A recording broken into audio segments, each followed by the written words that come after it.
Welcome, friend. I'm James, your host, and today, we're diving into another captivating episode. Grab a drink, get comfortable, and get ready for a powerful story that's sure to resonate. If something hits home, share your thoughts in the comments. Let's dive in. I was wrongfully convicted and became a prison pastor after my wife's betrayal. Hey Reddit, I never thought I'd be sharing my life story like this, but here I am, pouring my heart out to all of you. I'm a 47-year-old man whose life turned upside down in a way that felt like a cruel twist of fate. My ex-wife, who is now 45, and I were married for over 5 years. We shared 3 beautiful children together, 2 daughters and a son, who were my world. I was a devoted husband and a respected elder in our church community, known for my kindness and generosity. I volunteered at local shelters, mentored troubled youth, and organized charity drives to support families in need. My reputation was that of a devoted family man, committed to my faith and community. I thought my life was perfect, filled with the love of my family and the camaraderie of friends, until it all crumbled in a heartbeat. The weight of betrayal felt heavier than any burden I had ever carried, and the realization that someone I had trusted with my heart could shatter everything we had built left me feeling hollow and alone. The discovery, a shocking betrayal. The day everything changed began like any other. I came home early from work, excited to surprise my wife with a home-cooked meal. I imagined her smile as she walked in to find the kitchen filled with the aromas of her favorite dishes. Her love for Italian cuisine was no secret.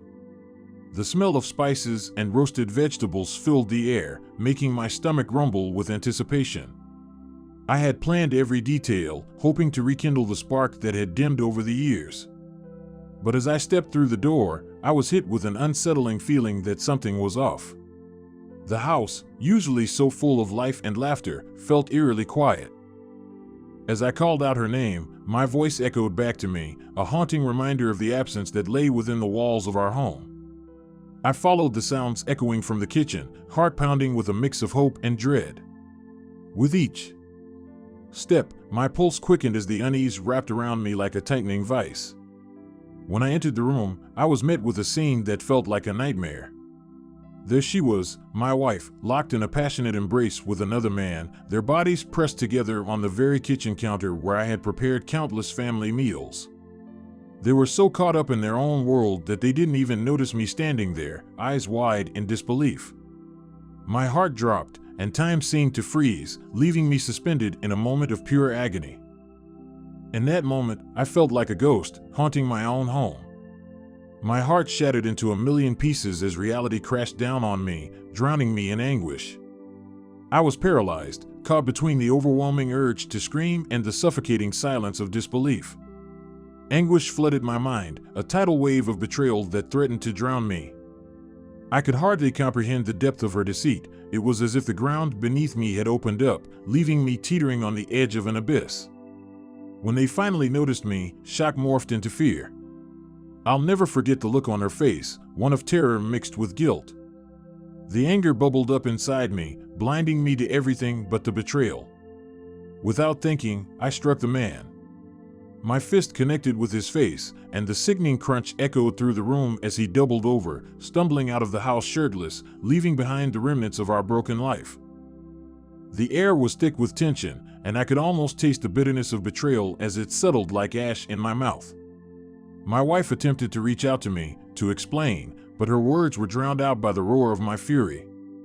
I felt as if I had been turned inside out, the trust one had placed in her now a twisted mockery. I couldn't process what had just happened, the moment replaying in my mind like a broken record. I turned my back on her, my heart pounding in my chest as I left the room. I needed to breathe, to escape the suffocating reality of what I had just witnessed. The accusation, a dark conspiracy. After that shocking discovery, I felt the need to escape. I left our home for a week, seeking solace in the quiet corners of my mind, trying to piece together what had just shattered. The world outside continued spinning, but I felt detached, as if I were moving through water, each moment dragging me further into despair. I drove aimlessly, stopping only at diners where I would sit alone, staring into my coffee, lost in a fog of confusion and heartbreak. Every bite of food tasted like ash in my mouth, and I found myself wondering how everything had gone so wrong. I tried to reach out to friends, but the weight of shame and anger kept me silent. I became a shadow of my former self, haunted by thoughts of betrayal and loss. I replayed every moment in my mind, searching for clues, trying to understand how I had missed the signs. My thoughts spiraled into a dark abyss, where every whisper of betrayal echoed louder than the last. Little did I know, while I was trying to heal, my wife was crafting a sinister plot. When I returned, the police were waiting for me. My heart sank as they placed me in handcuffs, whispering words I never thought I'd hear. I was being arrested for crimes I didn't commit. My wife had framed me, using our daughters to fuel her lies. It felt like a cruel joke, a nightmarish scenario that I couldn't wake up from. I was thrust into a nightmare where the world I knew was crumbling around me. The officers stared at me as if I were a monster, their expressions cold and judgmental. I pleaded my case, shouting my innocence, but my words fell on deaf ears. They saw a man with a tarnished reputation, and I was powerless to change their minds. I was taken into custody, my life unraveling as I sat in a cold, sterile cell. The walls felt like they were closing in, the fluorescent lights flickering above me. I sat in silence, the echoes of my family's laughter now a distant memory. The thought of my children, confused and scared, broke me. I couldn't help but wonder how I would ever explain this to them. I felt a profound sense of helplessness as I faced a reality that felt utterly surreal. The courtroom nightmare, a battle lost. In the courtroom, I felt like a deer caught in headlights. My heart raced as I sat there, surrounded by strangers who would decide my fate. The atmosphere was thick with tension, each breath heavy with the weight of uncertainty. I could hardly bear to look up as my wife wove a web of lies, painting me as a monster. Each accusation cut deeper than the last: rapist, cheater, pedophile. Her words dripped with malice, each syllable a weapon aimed at my soul, and I could feel the weight of the world pressing down on me, suffocating me. I could hardly recognize the woman who had once been my partner in life, the mother of my children. She had morphed into a stranger, a betrayer who was willing to destroy me to cover her tracks. When it was finally my turn to speak, I took a deep breath and tried to find my voice. I felt the weight of the world pressing down on my shoulders, and I knew this was my moment to fight back. I desperately searched the courtroom for familiar faces, hoping to find some support, but all I saw were the cold, judgmental stares of strangers. Just as I began to tell the truth, she interrupted me, spewing venomous lies with a confidence that made my blood boil. Her words were a poison, and I could see the judge's expression hardening, his gaze shifting toward her as if she were the truth itself. My mind raced as I tried to gather my thoughts, my heart pounding in my chest. I could see my daughters sitting in the back of the courtroom, their innocent faces reflecting confusion and fear, and it broke me further. I had to protect them, to fight for the life we had built together. Despite my desperate pleas for justice, the judge sided with her. The gavel struck down, sealing my fate. I was sentenced to 40 years in prison, and as they led me away, I glanced back at her.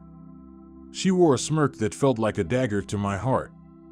I felt shattered and betrayed by the very system that was supposed to protect me. I felt the weight of despair crushing me, the world fading into darkness as I was led away. In that moment, I resolved that I would not let this defeat me. I whispered a prayer, knowing that in the eyes of God, I was innocent. I made a silent vow to hold on to my faith, no matter what lay ahead. Prison life, finding strength in darkness. Arriving at the prison was like stepping into hell. The air was thick with despair, and the walls seemed to close in on me. The guards were intimidating, their faces hard and unyielding, and I could feel the oppressive atmosphere wrapping around me like a heavy blanket. Inmates loomed around me, their gazes filled with a mixture of curiosity and disdain. I felt like a lamb in a den of wolves, each footstep echoing ominously in the cavernous hallways. It was a harsh reality that struck me like a cold wave, but rather than succumb to fear, I clung to my faith, finding strength in the words I had preached for years. I remembered the teachings I had shared in my church, the comfort they brought to others. I drew on that strength, clinging to the belief that I was still worthy of redemption. Miraculously, my cellmate turned out to be a decent guy, despite his notorious past of robbery and double homicide.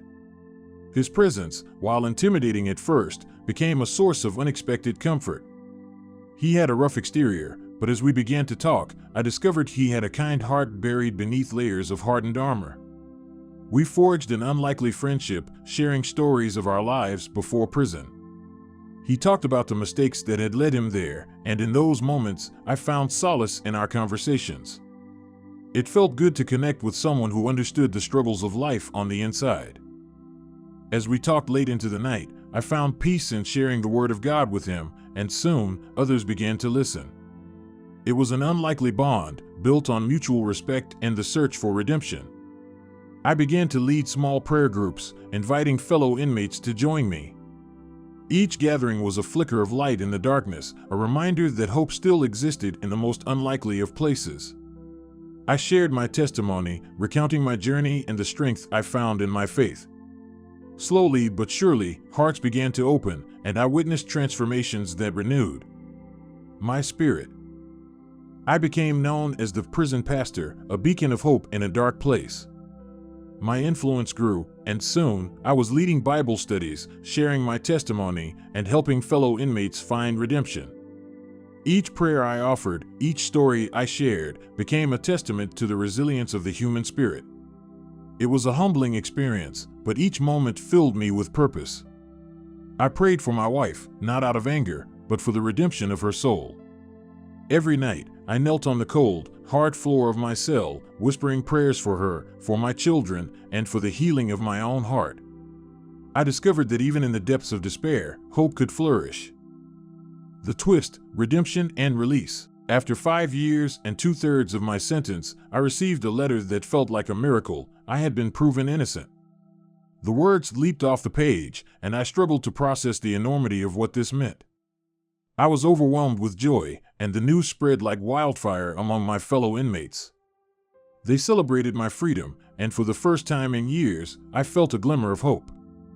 The realization that my time in this hellish place was coming to an end sent waves of relief coursing through me. When I walked out of those prison gates, I felt reborn. The sun felt warmer against my skin, the air fresher, and I was determined to start anew. I stepped into a world that felt foreign yet familiar, a bittersweet reminder of everything I had lost. Each breath I took was filled with gratitude for the chance to reclaim my life. I marveled at the vibrant colors around me, the sounds of laughter and life spilling into the streets. Yet, despite the beauty of the world outside, my heart ached for the family I had been separated from. But I wasn't interested in revenge against my ex-wife. The divorce papers she pushed in front of me felt like a blessing in disguise, and I signed them without hesitation. I knew God would take care of her, just as He had been with me throughout my ordeal. I had learned that holding on to anger only poisoned my spirit, and I wanted to embrace the peace I had found. The weight of bitterness no longer had a place in my heart. I was determined to move forward, focused on rebuilding my life and rekindling my relationship with my children. Back to the community, healing and moving forward. Returning to my church was surreal.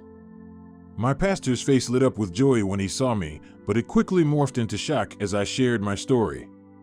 His expression shifted from happiness to disbelief, and then to empathy as I recounted the heart-wrenching details of my betrayal and wrongful conviction. As I spoke, I could see the weight of my experiences settling in his eyes. Apparently, my ex-wife had married the man she cheated on me with just 2 months after my imprisonment and now had 2 kids of her own. My heart sank, not out of anger but out of sadness for the life I had once envisioned with her. The family we had built had become a shadow of its former self, and it felt as if I was mourning a death of trust, love, and shared dreams. When I asked about my children, my pastor's expression softened. He told me they were safe with their grandmother, and I felt a wave of relief wash over me. Knowing they were in loving hands gave me solace. I longed to hold them again, to tell them how much I loved them and how fiercely I had fought for our family.